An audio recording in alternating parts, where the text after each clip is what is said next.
Here's how to cancel YouTube TV before your next billing cycle. First, open your browser, go to tv.youtube.com and make sure to sign into your account. To ensure you don't get charged for the next month, you want to complete this process at least 24 hours before your official billing date.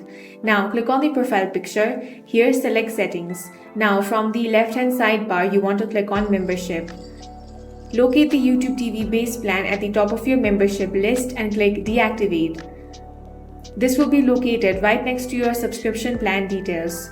Google will present a pop-up window offering you to pause your subscription for a few weeks or months instead of leaving entirely. To stop future charges permanently, bypass this offer and click the Cancel button in the bottom corner of the prompt. Select a reason for cancelling from multiple choice lists provided. Then click Next. Finally, click the red Cancel Membership button to officially lock in your choice.